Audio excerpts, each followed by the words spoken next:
Hello મિત્રો, progress કિચનમાં આપનું સ્વાગત છે। આજે આપણે બનાવીશું કોપરાનો મૈસૂર। બજારમાં ઘણી અલગ અલગ જાતના મૈસૂર મળતા હોય છે। તેમાં બેસનનો મૈસૂર હોય, કાજુનો મૈસૂર હોય। તો આવી જ રીતે આપણે આજે કોપરાનો મૈસૂર બનાવીશું। તો કોપરાનો મૈસૂર બનાવવા માટે મેં અહીં જે 1 કપ અને વજનમાં જોઈએ તો 250 ગ્રામ કોપરું લીધું છે। તેને આપણે એક કડાઈમાં લઈ લઈશું અને તેની સાથે જ મેં એ જ કપ ભરીને ખાંડ લીધી છે, જે દળેલી ખાંડ લીધી છે। આ મૈસૂરમાં આપણે જે મેઝરમેન્ટ હોય તેનું પરફેક્ટ માપ રાખવાનું, તો આપણો મૈસૂર એકદમ પરફેક્ટ બનશે। બધી જ વસ્તુ આપણે એક જ સાઈઝને આ વાસણથી ભરીને વાપરવાની અને એ જ કપ ભરીને આપણે ઘી લઈ લઈશું। આ ઘી આપણે થોડુંક ઓગાળેલું હોય તેવું લેવાનું, તો આપણું એનું માપ પરફેક્ટ આવશે।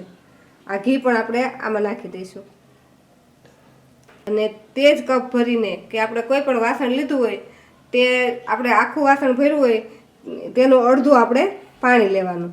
તો મેં અહીં અડધો કપ જેટલું પાણી લીધું છે, તે પાણી પણ આમાં આપણે મિક્સ કરી દઈશું। હવે આ બધી જ વસ્તુને આપણે એકદમ સરસ મિક્સ કરી લેવાની। આ બધી જ પ્રોસેસ આપણે ગેસ પર મૂકે પહેલાં કરવાની છે। નીચે રાખી અને આપણે આ પ્રોસેસ કરી લેવાની છે ને આને એકદમ આપણે મિક્સ કરી દેવાનું છે ને એકાદ મિનિટ માટે આ રીતે હલાવતા રહેવાનું, એટલે જે આપણી ખાંડ હોય તે બધું સરસ મેલ્ટ થઈ જાય। તો આપણે આ ચારેય વસ્તુ સરસ મિક્સ થઈ ગઈ છે। હવે તેને આપણે થોડી વાર માટે સાઈડમાં મૂકી દઈએ અને આપણે જે વાસણમાં આપણે મૈસૂરને સેટ કરવાનો હોય તેને પહેલાં આપણે ઘીથી ગ્રીસ કરી લઈએ। તો મેં આ નાની સાઈઝની આવી ચોકી લીધી છે, તેમાં આપણે ઘી લગાવી દઈશું।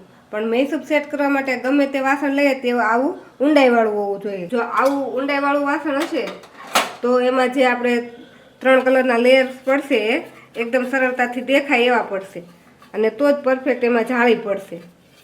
એટલે આવું ઊંડું વાસણ આપણે પહેલેથી જ ઘીથી ગ્રીસ કરી લેવાનું। હવે આપણે ગેસ ચાલુ કરી એકદમ ફૂલ ગેસ પર આને 2 મિનિટ માટે આપણે ગરમ કરશું અને સતત આ રીતે હલાવતા રહેશું।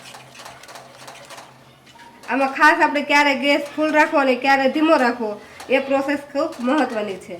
એટલે 2 મિનિટ માટે આપણે પહેલાં ગેસ ફૂલ રાખીશું। ફૂલ ગેસ પર આપણે 2 મિનિટ માટે આ રીતે હલાવશું એટલે આપણે બધી જ વસ્તુ એકદમ સરસ મેલ્ટ થઈ જશે અને આપણું મિશ્રણ છે એકદમ પાતળું થઈ જશે। આ મૈસૂર એક એવી વસ્તુ છે કે જે બધાને જ પસંદ હોય છે, પણ જ્યારે ઘરમાં બનાવવાનું થાય ત્યારે ઘણીવાર મૈસૂર બરાબર બનતો નથી હોતો।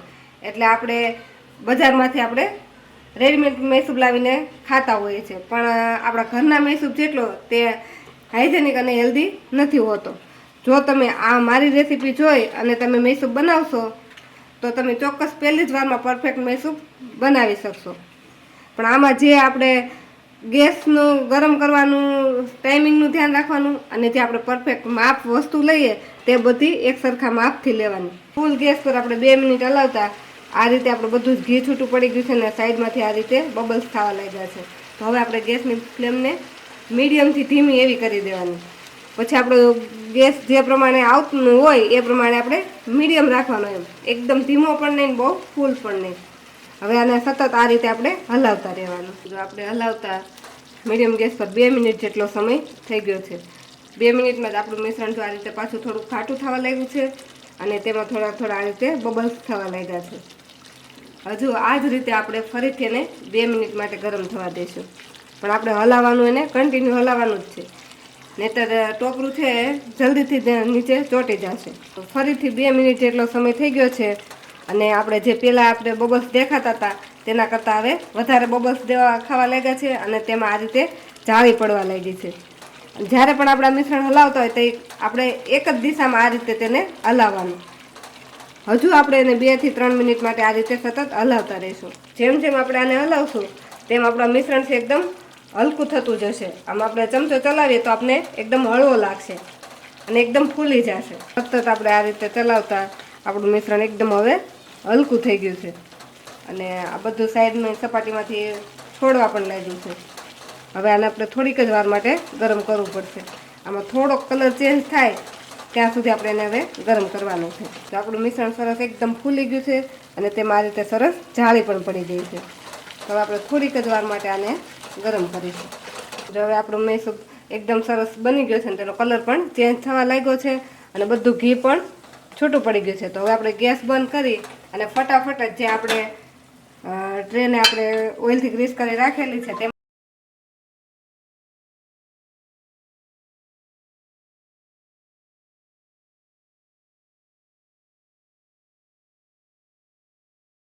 આ જે આપણે મૈસૂર પાક બનીને રેડી થયો એ આપણે તરત જ એને આપણે ટ્રેમાં નાખી દેવાનો અને ઉપરથી આને સેટ કરવા માટે કંઈ આપણે ચમચો કે એવું કંઈ ફેરવવાનું નહીં. આ રીતે હલાવીને થોડુંક એને સેટ કરી લેવાનું. અને હવે આ બધું ઘી શોષાય ત્યાં સુધી આપણે 10 મિનિટ માટે એને આ રીતે બટર પેપર કે ફોઇલ પેપરથી આ રીતે ઢાંકી દેવાનું. એટલે આની જે ગરમી રહેશે તેના લીધે જે અંદર આપણે 3 કલરના લેયર પડે તે પડશે. તો આ રીતે આપણે એને ઢાંકી અને 10 મિનિટ માટે રહેવા દઈશું. આના પર આપણે ગાર્નિશિંગ માટે થોડાક પિસ્તા નાખી દઈશું. પછી ઢાંકીને આપણે આને 10 મિનિટ માટે રહેવા દઈશું. 10 મિનિટ થાય એટલે પહેલાં આપણે એના કટ પાડી જ લેવાના.